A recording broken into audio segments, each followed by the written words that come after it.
Welcome to Newsline In-Depth. I'm Aiko Doden. Today we focus on Vietnam and its dynamic economy. Over the past 30 years, Vietnam has maintained a strong growth rate averaging around 6.8% per year. Thanks to its low labor costs, it is developing into an assembly base for overseas manufacturers. But now it's signed a free trade pact with the EU. Vietnam is hoping it can gain an international market for its own products. A new automaker in the country is keen to tap into this. NHK World's Yuko Fukushima has the report. The Paris Motor Show in 2018. The first Vietnamese brand car grabbed much of the attention. VinFast made a dazzling debut with Miss Vietnam and football icon David Beckham. Welcome to VinFast's first vehicle launch. Vietnam is now officially on the world map of automotive industry. Eager buyers took delivery of the first cars in June. On weekends, the company gives people a chance to get behind the wheel of their country's first local auto brand. It's beautiful. I want to buy one when I can afford it. I'm Vietnamese, so I want a Vietnamese car. In 2017, VinFast built a factory in an industrial complex in the port city of Haiphong, about a 2-hour drive from Hanoi. AI systems are at the core of the plant, which aims to produce 250,000 cars a year. One of Vietnam's biggest conglomerates, Vingroup, established the car maker. The executive in charge of VinFast has big ambitions for Vietnam's auto industry. We hope to create a world-famous brand that will contribute to Vietnam's automotive industry and expand the supply chain. Of course, we aim to export our cars around the world in the near future.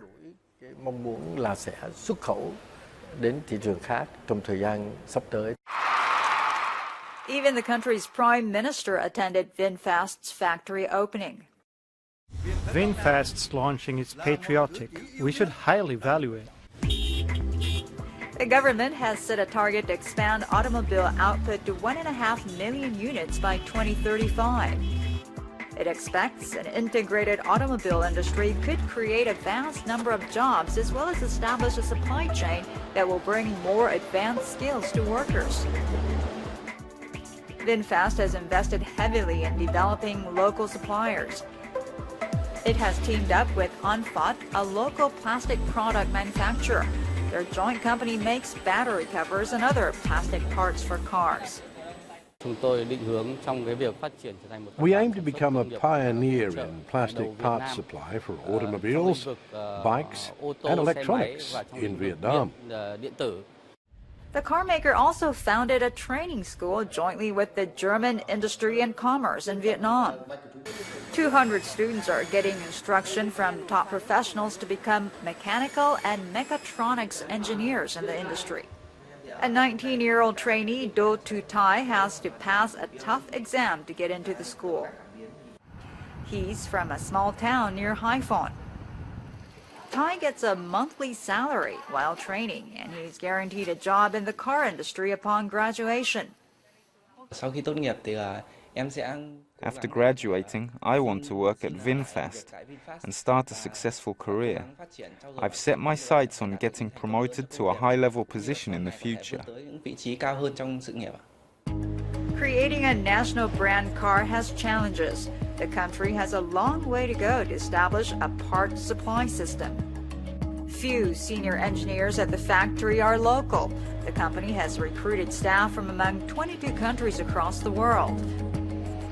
But an expert says there is little incentive to build a separate car industry. He says that's because auto tariffs are now zero within the ASEAN market that includes Vietnam. I think it will be less costly to import car parts from neighboring Thailand and Indonesia, which already have established auto industries. There is no real benefit to producing cars in Vietnam. I'm now joined in the studio by Yuko Fukushima, who filed that report. Thank you for joining me. Thank you. Vietnam's first national car brand was launched with high expectations, but as we saw, it had also been met with some skepticism. Frankly, how well do you see the cars selling? Yes, good question. Well, currently there are 3 VinFast models, and so as you can see here, the price range from about $17,000 to $63,000. That's about the same price as the imported cars sold in Vietnam. So some people comment that if it costs the same, they would rather buy an imported car like a Toyota or a BMW. So it seems that VinFast's first task is to establish the quality of their cars and gain the trust of consumers. Now, Aiko, you've been to Vietnam many times. A few times, yes. Yes, so you know that the streets of Vietnam cities are jammed with bikes and scooters, but the landscape is changing gradually and the number of cars on the roads is on the rise. So the main factor behind this is that Vietnam's per capita GDP is about $2,600 right now. People typically start buying cars when the per capita GDP reaches to about $3,000, and Vietnam is getting there. Almost there. Almost there, yes. So to answer your question, the new national brand car may not sell like hotcakes from the start, but the economy is expanding rapidly and the country's standard of living will go up very soon. Then people will be able to start buying cars very soon. So that would expand the domestic car market. Okay. But the company is aiming to create a Vietnamese auto industry. But there are questions as to whether it is viable. Does VinFast have other reasons for going into this car manufacturing? Well, some engineers working at the factory say that the technologies they are developing can form a base and apply to future products other than cars, and such as the medical sector. And the firm says that their mainstay market for competition is electric cars. And they say they're going to launch electric cars next year. And electric cars are said to be easier to make than gasoline-powered cars. So it'll probably be easier for newcomers to enter the car market. Okay. Well, the Vietnamese government is also keen to nurture tech startups. The average age in the country is just over 30, and it is hoping that this young generation of digitally savvy entrepreneurs will play a leading economic role in future. 28-year-old CEO Don Xuan Trung developed a system of hydroponic farming. Sensors measure conditions, including temperature and humidity. The system is controlled on a tablet. One farmer says the technology has helped double his harvest. The ability to control environmental factors means we can plant vegetables in any season and generate more income. Our climate change system can support the farmer can grow the lettuce in the summer in Vietnam. So we can easy to adapt with another country with different climate. In the heart of Hanoi, the government-led Vietnam Silicon Valley helps foster ideas and kickstart businesses. And like I said, all the other things. Intensive training sessions cover mentoring, legal aid, and initial funding. Both the government and private sector are backing incubation programs around the country. Vietnam startups are improving at a very fast pace, and I'm sure they will catch up to the rest of the world very soon. The government is building an IT park with investments totaling hundreds of millions of dollars. When completed in 2023, it will be one of the most advanced IT communities in all of Asia. Da Nang is set to become the country's leading tech hub. Son Yuan was a Silicon Valley engineer who moved back to Da Nang from the US to start an electric bike business. The local government funds the incubation center where he shares office space and can network. A lot of tourists come here and they want to try the bikes, but it will be better for them to try like an electric bike instead of like a gasoline bike, and we see a lot of business opportunity in this. On this day, he spoke to a group of potential investors. What about this bike is unique? All parts are very modular. We can work with other manufacturers because we can pick them. His pitch generated a lot of interest. He have good energy and his product have more developed. So I think that is nice for me to invest. The government says opportunities like these can help Vietnamese startups penetrate the global market. Domestic and global investment for startup firms has increased threefold in 2018 from the previous year.